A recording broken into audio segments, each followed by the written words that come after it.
persembahan dan perpuluhan dapat ditransfer melalui BCA 857 050 5000 atas nama GBI Musi Palam Indah atau scan barcode QR kode GBI Musi Palam Indah.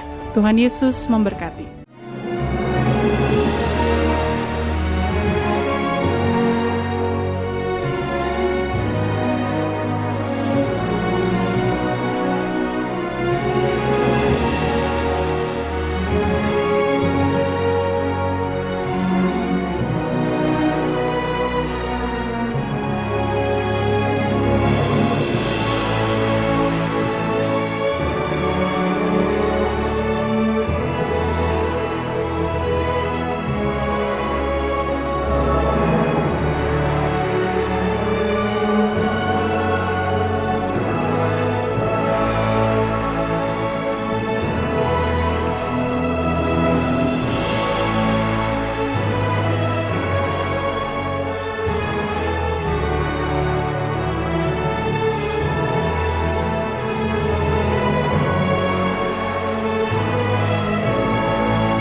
Shalom Bapak Saudara, puji nama Tuhan, berjumpa kembali dengan kami di Menara Doa pada hari ini. Ini adalah bulan yang baru, di bulan Juli kita memasuki semester yang kedua di tahun ini. Kita minta biarlah Tuhan melawat kita bersama-sama. Mari Bapak Saudara yang ada di Holy Spirit Room dan juga Bapak Saudara yang mengikuti secara online, mari kita siapkan hati kita datang kepada Tuhan, kita akan berdoa. Kami bersyukur Tuhan untuk kasih dan rahmat-Mu dalam hidup kami.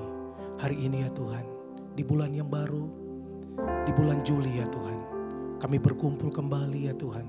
Kami datang ya Tuhan, kami bersyukur untuk kasih Tuhan dalam hidup kami. Biarlah Engkau bawa kami ya Tuhan Yesus. Kami datang ya Tuhan, kami mau menyembah-Mu ya Tuhan. Urapi dan penuhi kami Roh Kudus. Terima kasih Bapa di surga, berkati ibadah kami ini. Di dalam nama Tuhan Yesus. Haleluya. Mari kita siapkan hati kita bersama-sama. Basuh aku di dalam darah-Mu, anak domba.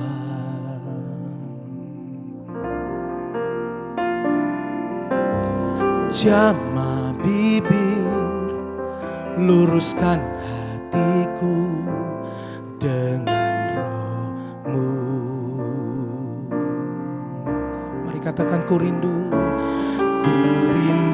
kemuliaan Tuhan, lebih dari segala harta. Jadikan ku hamba setia kepadamu.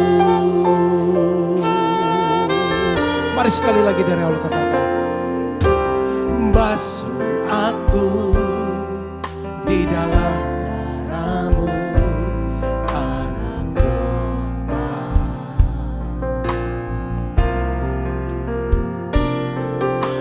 Jamah bibir, luruskan hatiku dengan Roh-Mu. Kami rindu Tuhan, ku rindu kemuliaan Tuhan, lebih dari segala harta. Jadikan ku hamba setia kepadamu. Mari sembah Dia, oh, lebih dari segala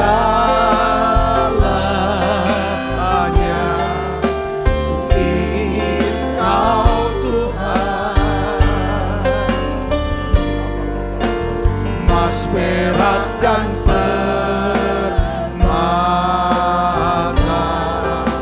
tiada artinya.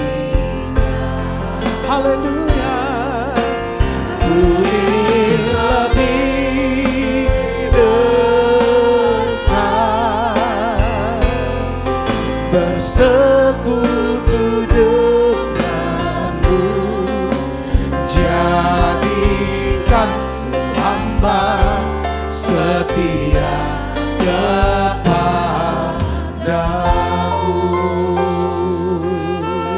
Mari dari awal katakan, basuh aku, basuh aku di dalam darah-Mu, anak domba.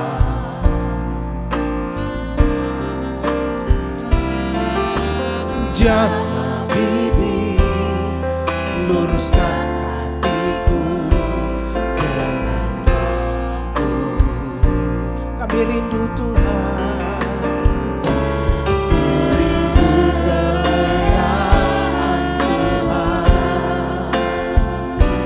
lebih dari segala harta. Jadikan hamba setia kepada. Mari sembah Dia.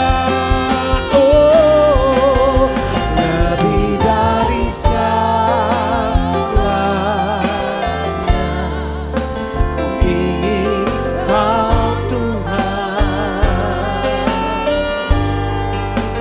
Mas perak dan permata tiada artinya. Ku ingin lebih dekat, bersekutu denganmu, jadikan hamba setia kepada. Mari lebih lagi sembah Dia. Oh, lebih dari segalanya, ku ingin Kau Tuhan. Mas perak dan permata tiada artinya. Ya Tuhan, ku ingin lebih dekat, bersekutu denganmu, jadikan hamba setia kepadamu.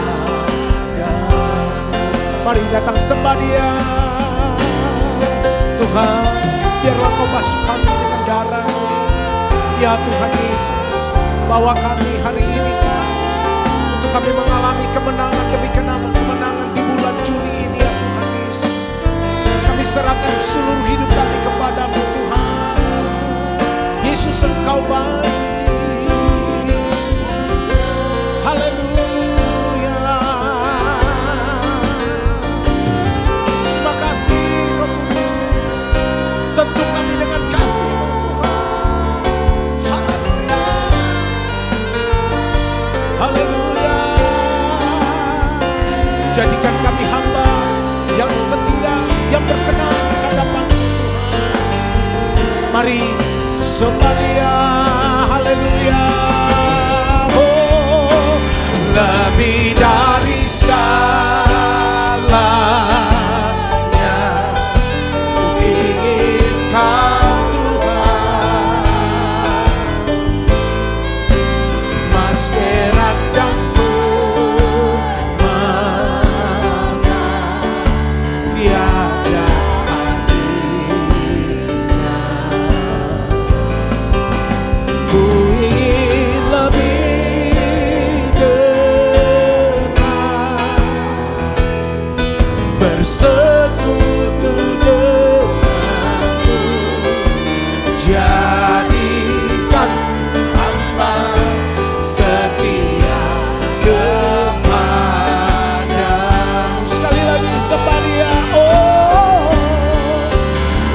lebih dari segalanya. Ku ingin Kau Tuhan, emas, perak, dan permata tiada artinya. Ku ingin lebih dekat, bersekutu denganmu. Jadikan hamba setia kepadamu. Jadikan kami hamba, jadikan hamba setia kepadamu. Ini doa kami ya Tuhan. Jadikan hamba setia kepadamu.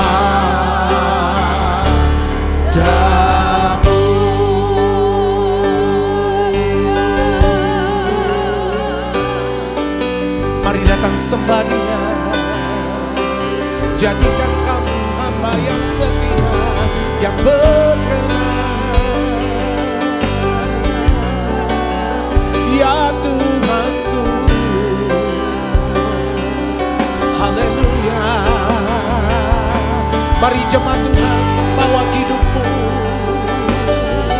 Lihat di bulan Juli ini, Tuhan memberikan kemenangan demi kemenangan.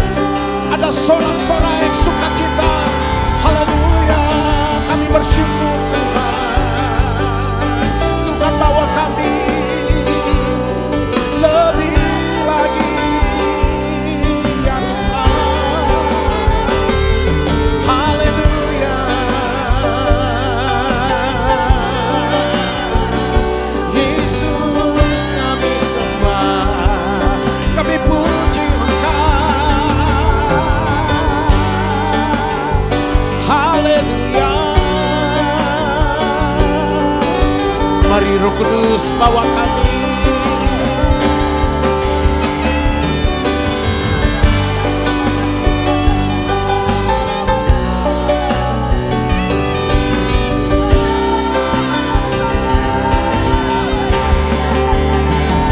Ya Tuhan, penuhi kami Tuhan, basuh kami, urapi kami ya Roh Kudus. Haleluya. Jemaat Tuhan, lihat kebaikan Tuhan dalam hidupmu. Dia sedang membawa kau kepada satu kemenangan, kepada kemenangan yang lebih lagi. Ya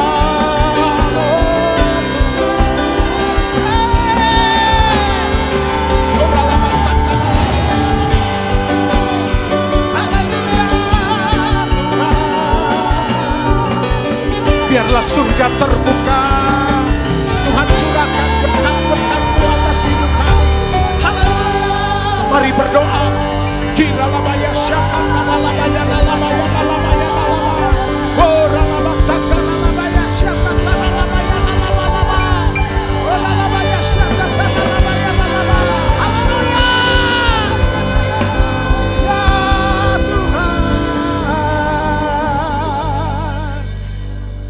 oleh kuasa darah-Mu Kau telah tebus dosaku. Kekudusan-Mu melingkupiku. Kasih-Mu mengalir memulihkan hidupku. Sungguh besar anugerah-Mu, Kau selamatkan hidupku. Ku menjadi ciptaan yang baru oleh kuasa darah-Mu.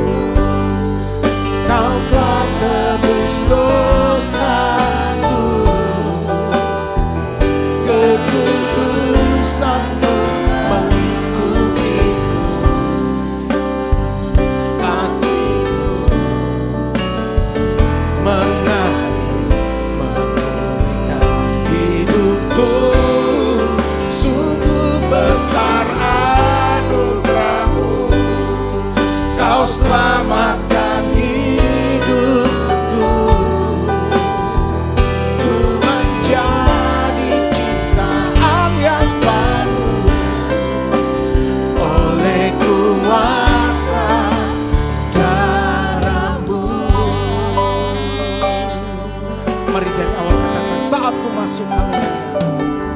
Saat ku masuk ke hadirat-Mu, bawa persembahan ke tempat kudus-Mu.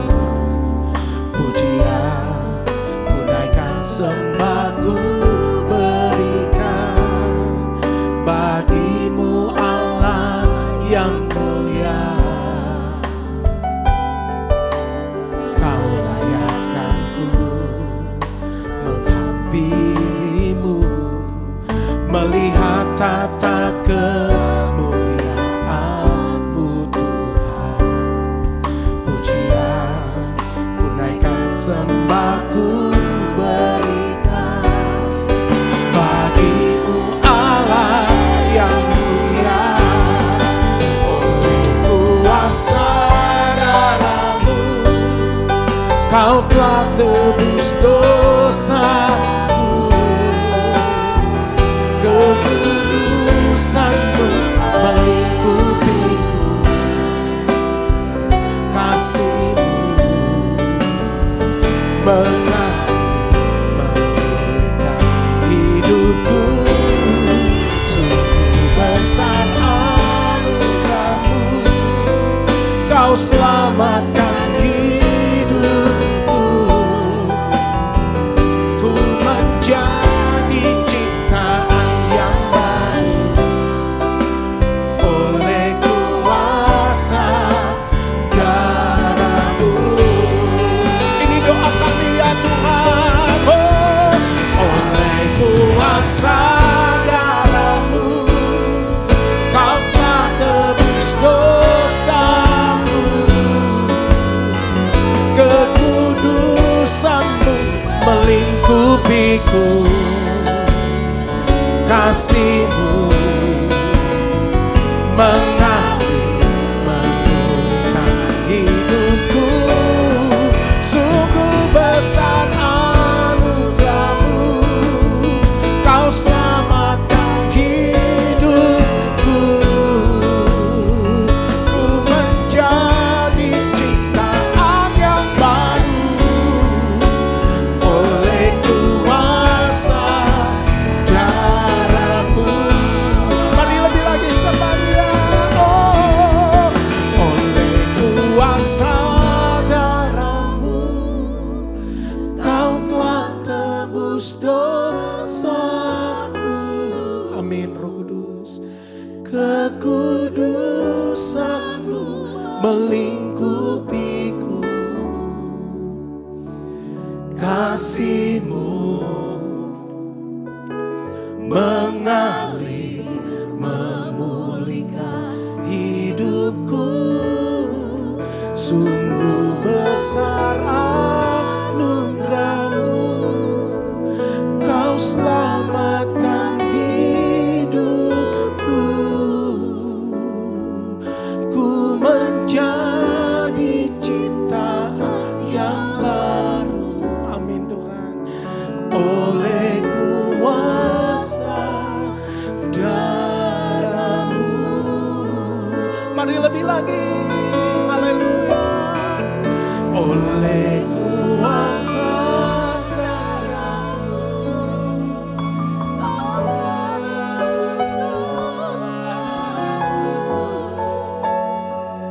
kekudusan-Mu melingkupiku, kasih-Mu mengalir memulihkan hidupku. Sungguh besar anugerah-Mu, Kau selamatkan hidupku. Ku menjadi ciptaan yang baru oleh kuasa darah-Mu.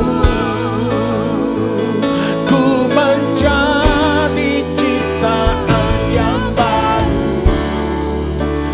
oleh kuasa darah-Mu. Ku menjadi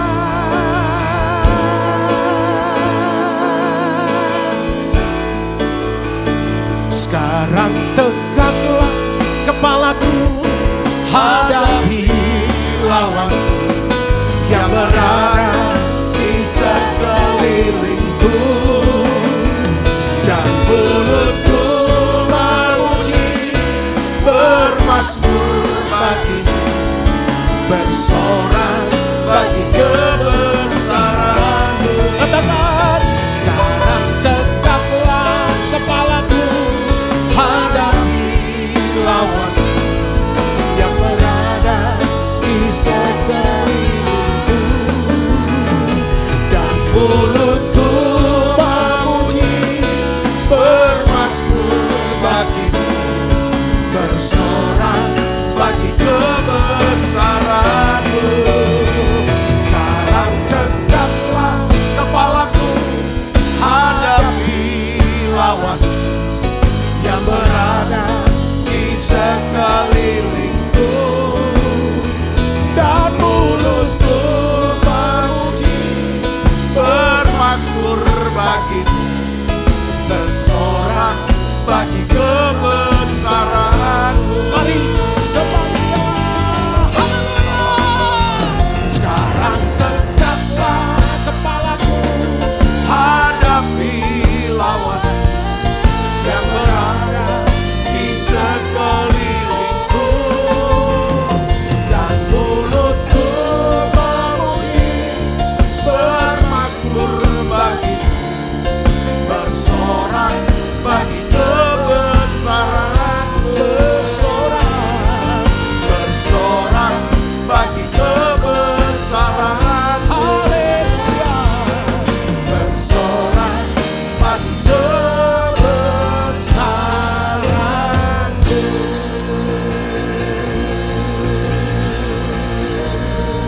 Oh,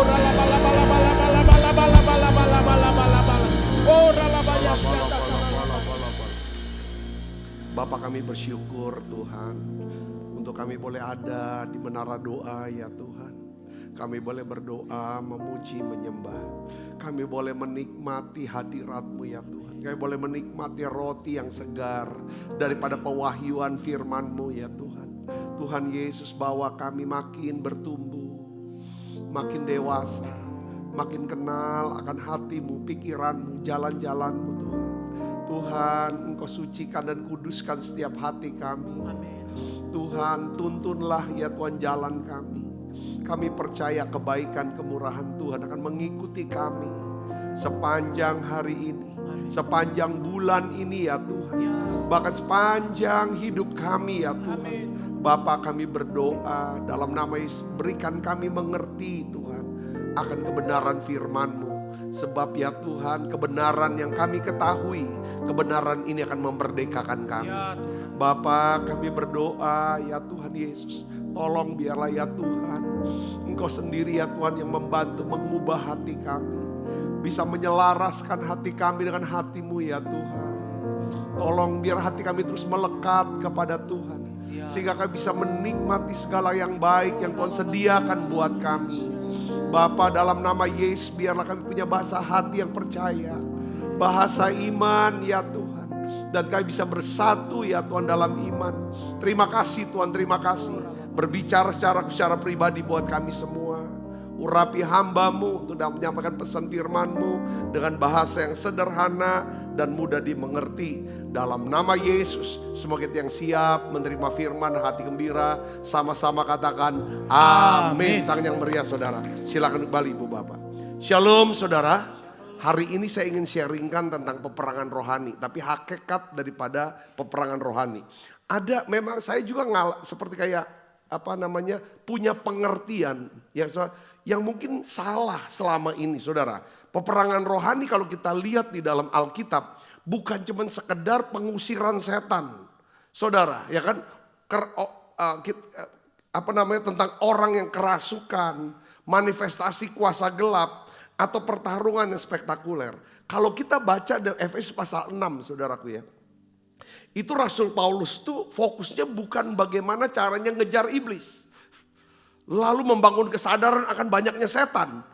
Tetapi saudara, rupanya saudara, kalau kita baca Efesus pasal 6 tentang peperangan rohani, fokus daripada Rasul Paulus atau firman Tuhan, itu tekanannya adalah bagaimana orang percaya bisa tetap berdiri ketika dia sedang mengalami serangan. Ya. Nah, menariknya saudaraku ya di sini di dalam Efesus pasal 6, Paulus tidak berkata kejar iblis, tapi selalu dia berkata berdiri teguh. Ayo kita baca yuk ayatnya. Efesus 6 ayat 10 sampai 13. 1, 2, 3.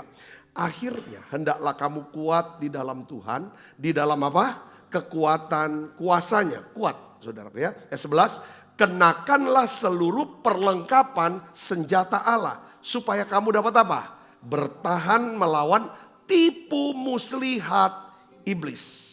Senjata iblis adalah tipu muslihat. Intimidasi, saudaraku ya.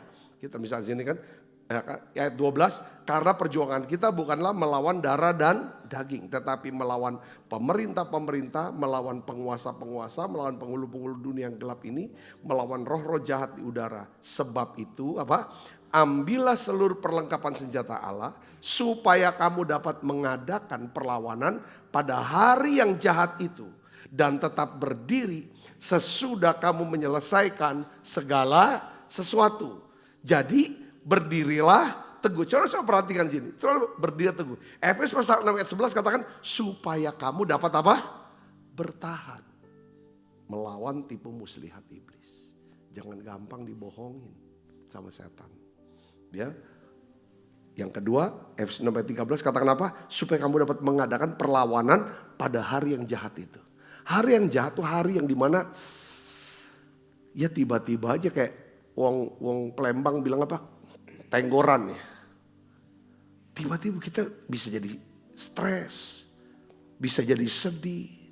Saudaraku, jadi saya melihat ya kekuatan kita sebagai orang percaya itu dapat dilihat ketika kita mengalami tekanan, mengalami penolakan, mengalami kehilangan.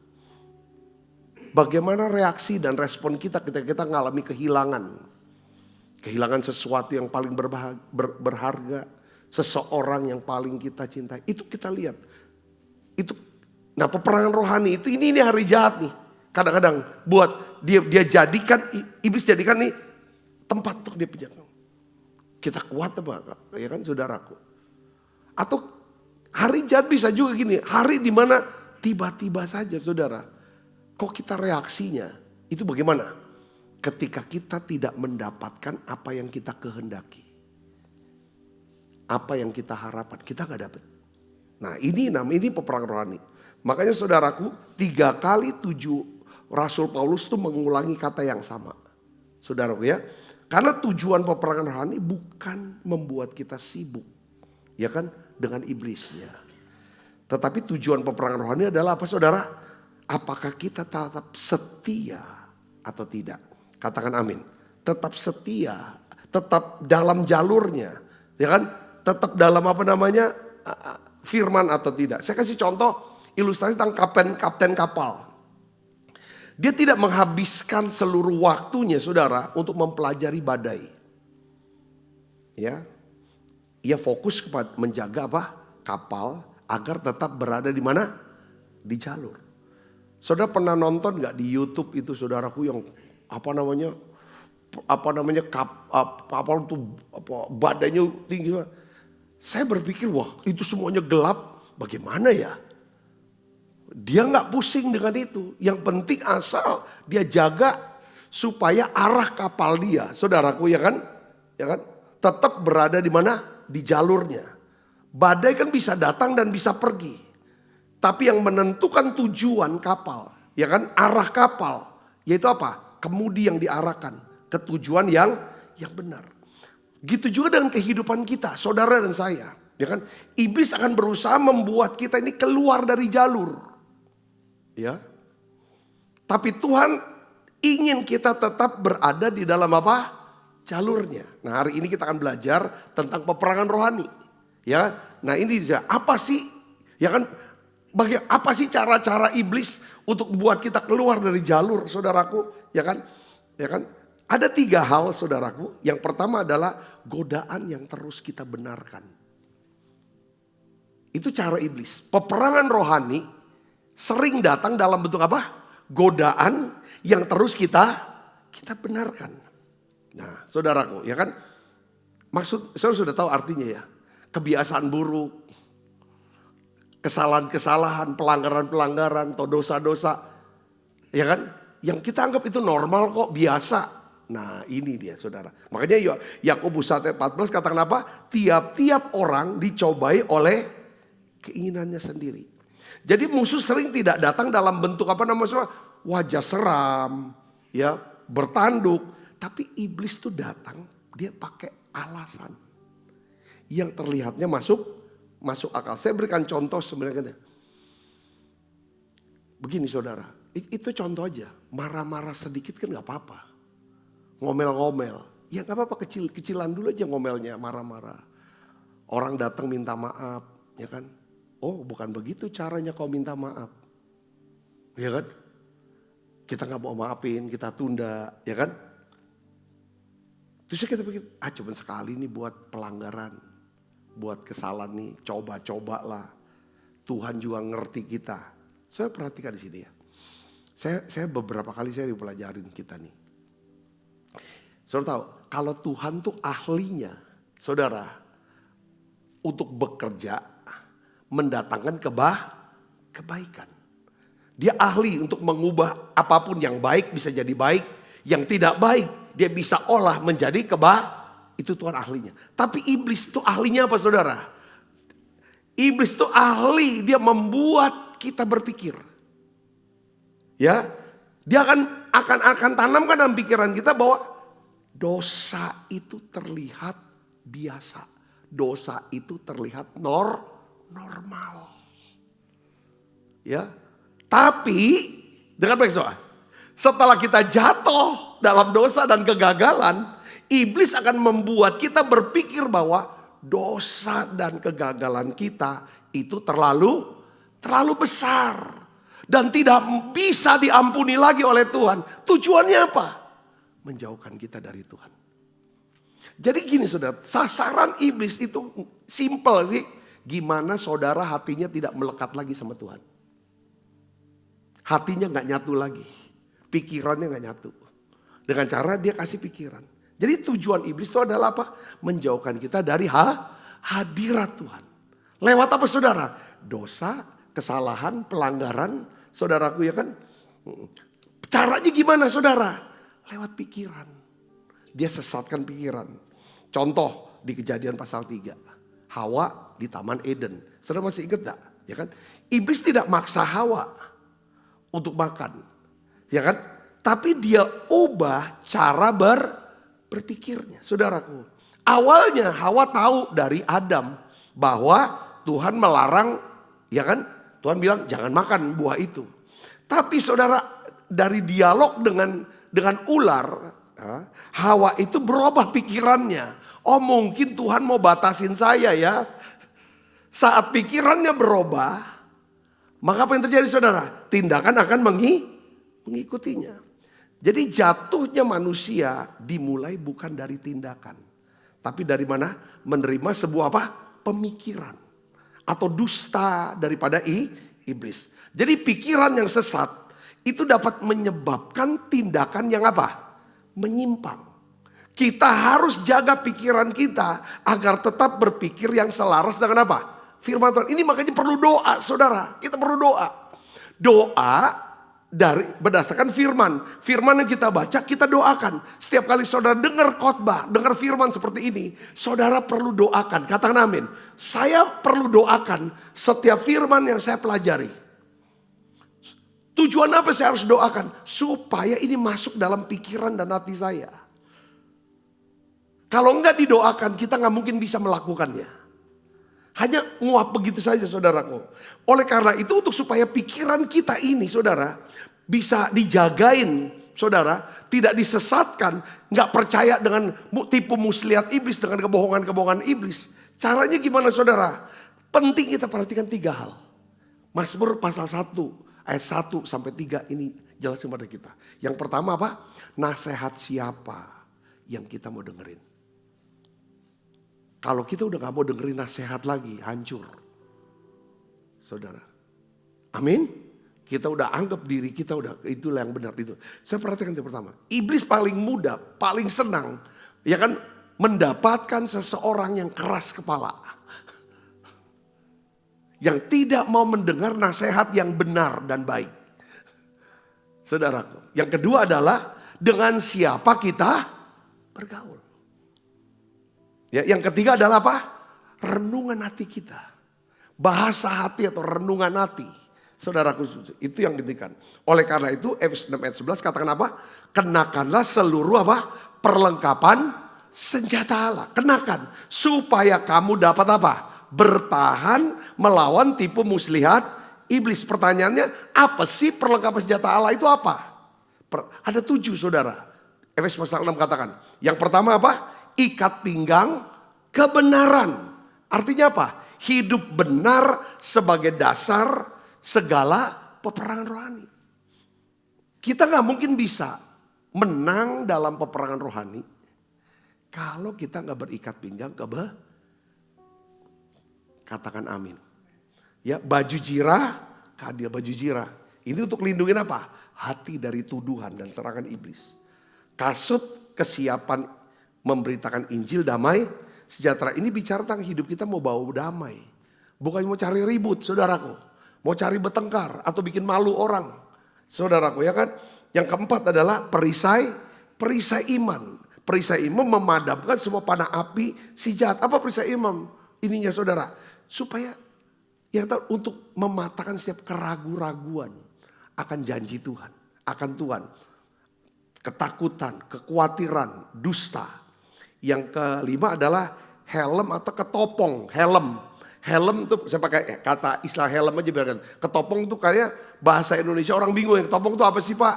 Helm saudara tahu semua ya. Helm keselamatan. Ini untuk melindungi apa helm? Kepala. Ini bicara pikiran.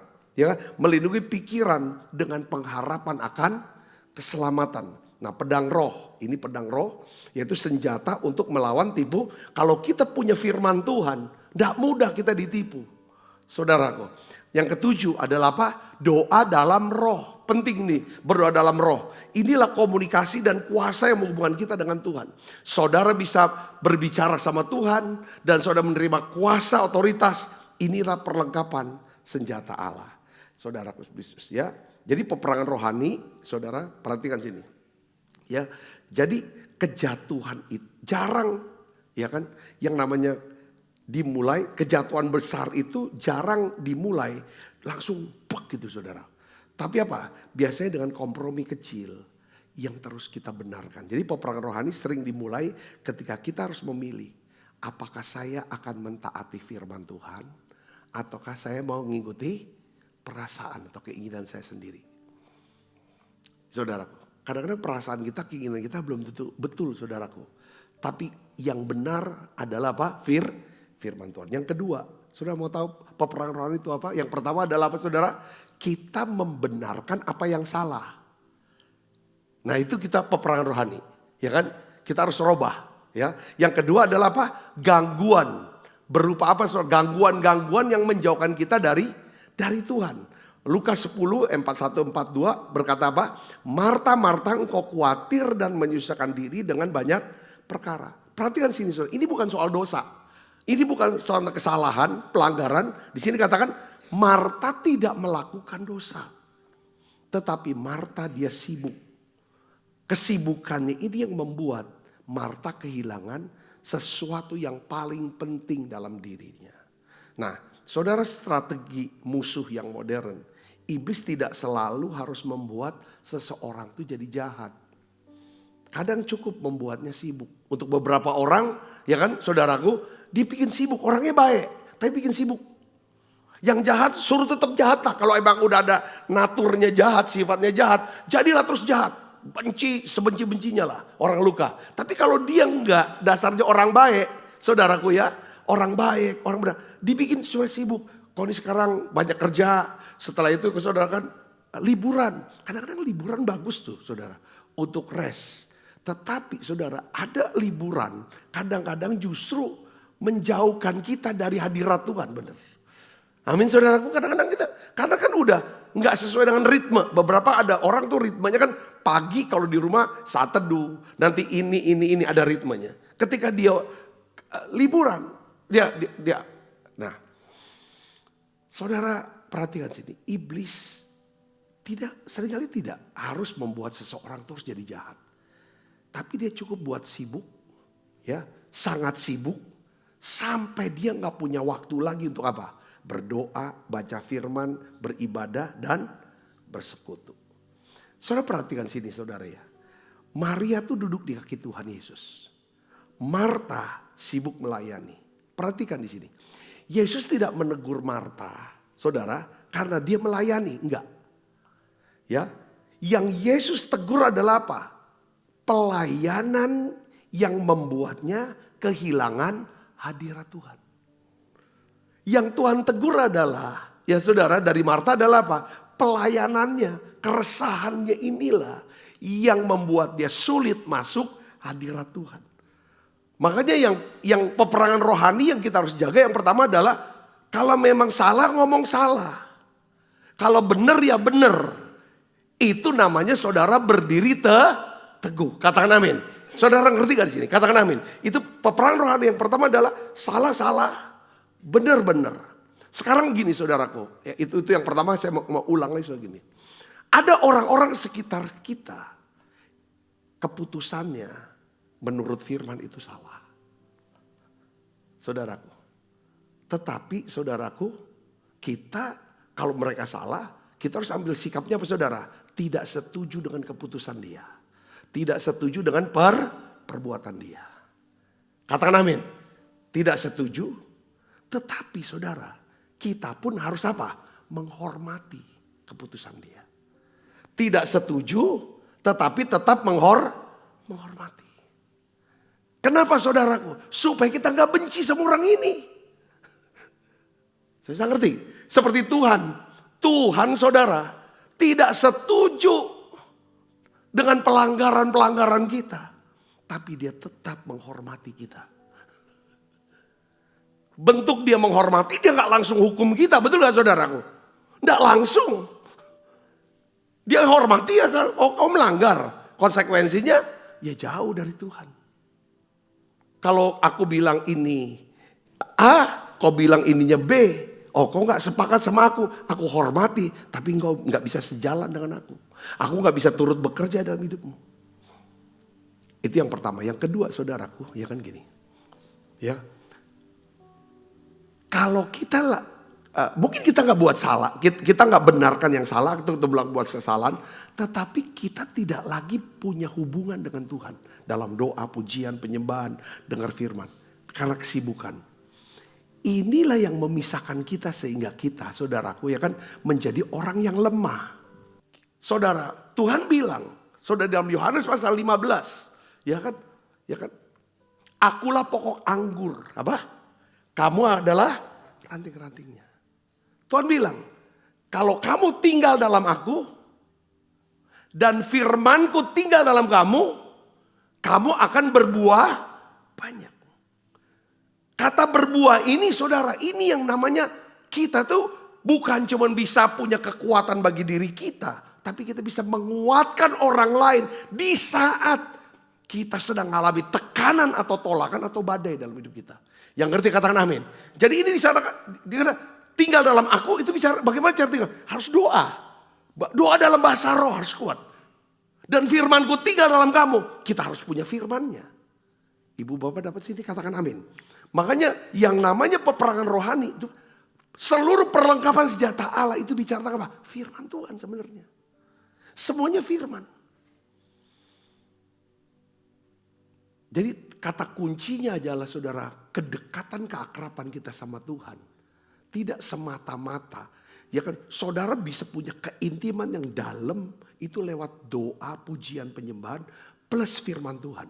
Makanya Tuhan katakan dalam apa yang terjadi kalau kita misalnya bisa tetap ada dalam hadirat. Orang tetap dalam hadirat itu adalah apa? Saudara, ini dalam Mazmur 65 ayat 5 kita baca sama-sama ayat ini sudah. Berbahagialah orang yang engkau pilih dan yang engkau suruh mendekat untuk diam di pelataran. Kiranya kami menjadi kenyang dengan segala yang baik di rumahmu, di baitmu yang kita bisa kenyang, kita bisa puas karena kita ngerti apa saudara. Janji firman Tuhan. Katakan amin. Ini juga Mazmur 65 ayat 5 itu sama selaras dengan Mazmur 23 ayat 6.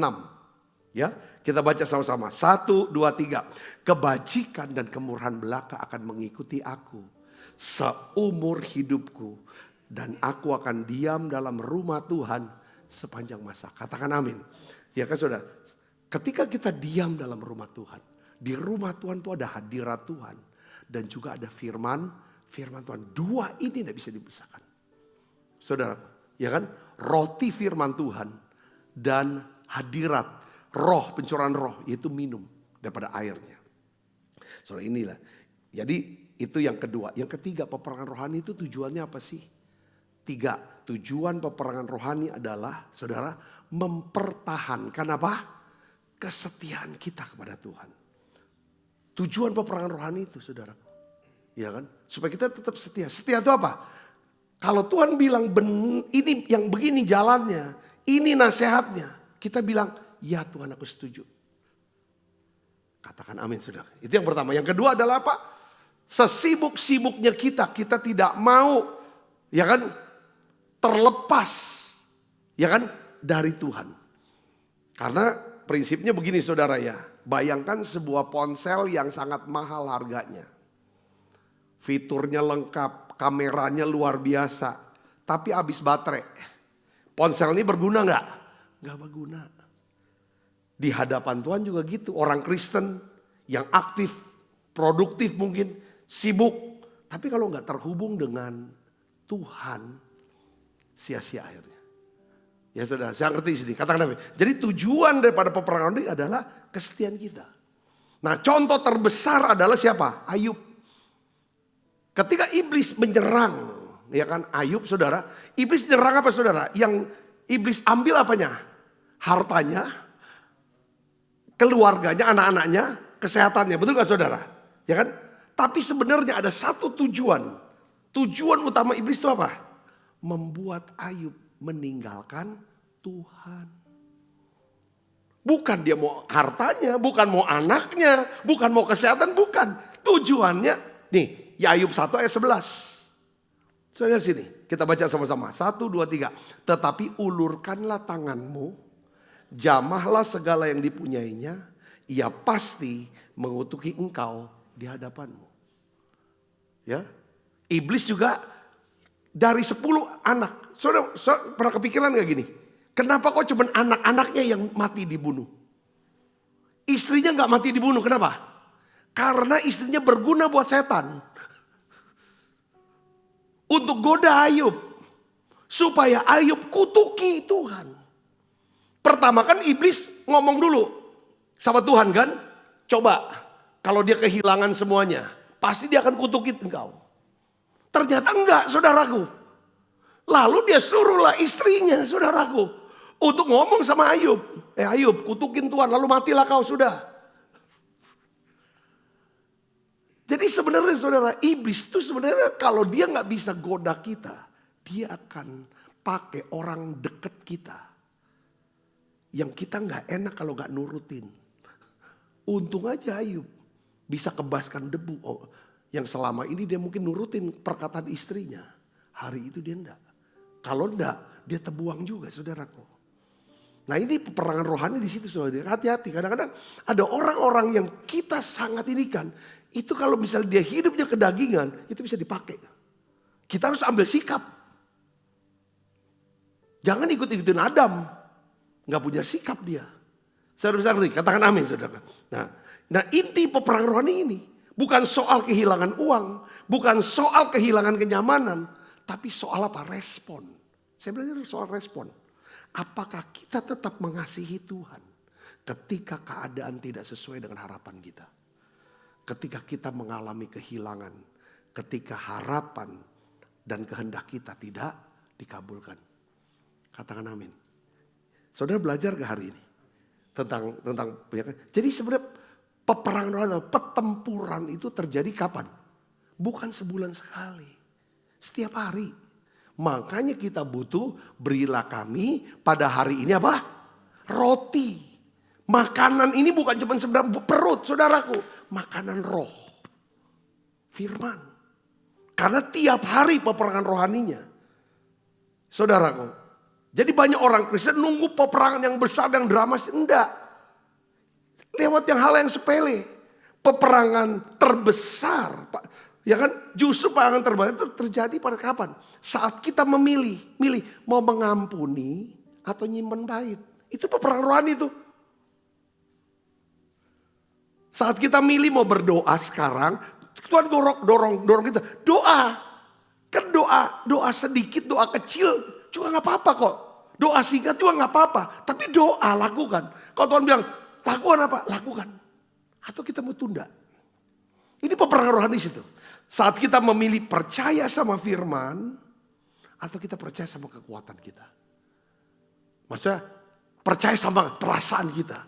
Pak, kalau saya jadi bapak, cobalah. Itu kan bapak, bukan saya. Kalau saya nasihatin seorang, ya sudahlah. Jangan diperpanjang kasusnya. Kau mau tahan terus, apa keselnya, ngomong-ngomel terus. Iya bapak bisa, aku bukan bapak. Ini kan bukan ukur saya. Saya nggak. Ini firman tuh. Ini peperangan rohaninya di situ. Saat kita memilih bertahan, tahanlah. Atau nyerah lah. Udah ceraiin aja. Ceraiin aja. Kalau udah kayak gitu istri. Ya tadi kan juga menjelang jalan ke sini. Telepon. Ada jam. Waduh Pak gini. Kita aja mendoain. Berikan kekuatan. Ayo sabar. Udah gak usah diperpanjang. Gak usah memaksakan. Ya kan. Setiap hari kita sedang berada di medan peperangan rohani. Tapi kabar baiknya Kristus telah menang. Yang penting tinggal dalam Kristus. Dia pasti memberikan kita kemenangan. Kolose 2 ayat 15 katakan apa? Ia telah melucuti pemerintah-pemerintah dan penguasa-penguasa. Dan menjadikan mereka apa? Tontonan umum dalam kemenangannya. Katakan amin. Karena itu tugas kita bukan mencari kemenangan. Tugas kita adalah berdiri di dalam kemenangan yang sudah dimenangkan oleh Tuhan Yesus. Katakan amin. Jadi hakikat peperangan rohani bukan seberapa keras kita melawan iblis. Tapi seberapa kuat, seberapa teguh kita tetap setia kepada Tuhan Yesus. Sudah dapat saudara poinnya di sini? Amin. Bukan seberapa besar teriakan kita. Iblis, pergi dalam nama Yesus. Gitu. Bukan seberapa keras itu. Tapi seberapa kita mau dipenuhi dengan Roh Kudus, dipenuhi dengan firman. Ketika iblis, saudaraku ya kan, menggoda, ya kan, menipu, ya kan, menyerang, kita bisa kenakan seluruh perlengkapan senjata Allah. Kita bisa usir dia. Katakan amin. Yuk kita bangkit berdiri saudaraku. Kita akan siapkan diri. Dalam Yesus ku percaya, ku dapat kemuliaan kuasa salibnya. Ku jadi pemenang dalam segala hal. Kekuatanku, pengharapanku dalam Yesus. Tuhan terima kasih Engkau ajar kami lagi tentang hakikat daripada peperangan rohani. Kami ingin berdiri teguh, kami tidak mau goyah. Berilah kami kekuatan-Mu ya Tuhan. Kekuatan Roh Kudus-Mu penuhi kami. Kekuatan firman-Mu. Supaya kami punya respon benar. Tetap mengasihi Tuhan. Tetap ya Tuhan hormat sama Tuhan. Tetap ya Tuhan setia sama Tuhan. Bapa, aku berdoa dalam nama Yesus. Ampuni dosa dan salah kami Tuhan. Ampuni salah kami Tuhan. Basuh kami semua dengan kuasa darah-Mu. Bahwa kami terus bisa terhubung dengan Tuhan. Selalu terhubung dengan Tuhan. Makasih Tuhan, makasih. Kami tidak mau Tuhan jauh bahkan dipisahkan dari Tuhan. Biar hati kami terus melekat dengan-Mu ya Tuhan.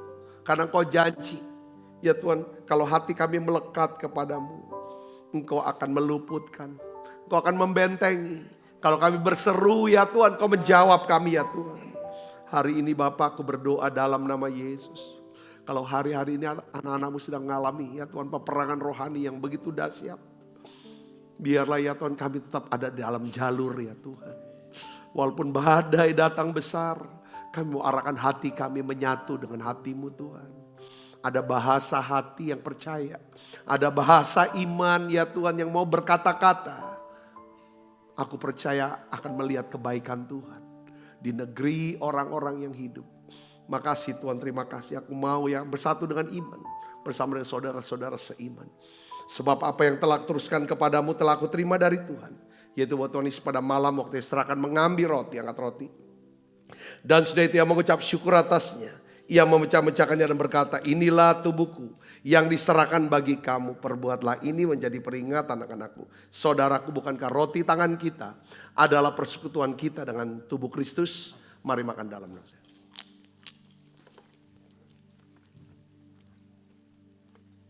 Demikian juga yang mengambil cawan sudah makan berkata, cawan ini perjanjian baru yang dimeteraikan oleh darahku. Perbuatlah ini setiap kali kamu meminumnya menjadi peringatan akan Aku. Saudaraku, bukankah cawan perjanjian ini yang atasnya kita ucapkan syukur ada persoalan kita dengan darah Kristus?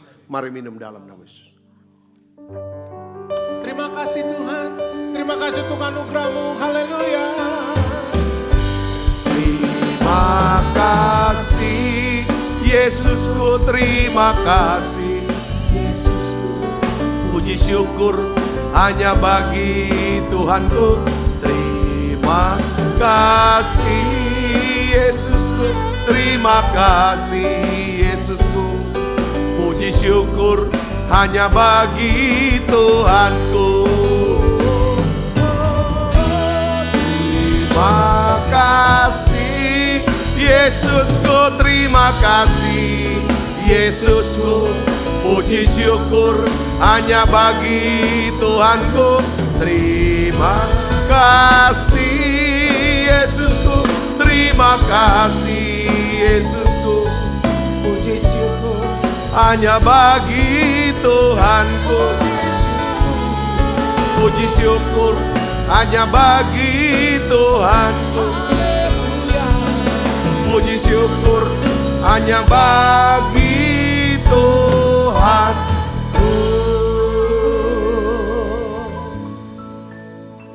Bapakku berdoa untuk setiap anak-anak-Mu ya Tuhan. Mereka akan kuat berdiri teguh di dalam Engkau.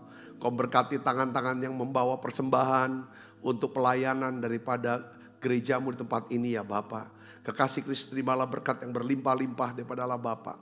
Di dalam anaknya yang tunggal Tuhan kita Yesus Kristus. Persetujuan yang manis para Roh Kudus menyertai kita semua mulai saat ini. Sampai Yesus datang menjemput permai dan sampai selama-lamanya. Semua kita yang percaya dan berkati sama-sama katakan amin. Tuhan berkati saudara semuanya.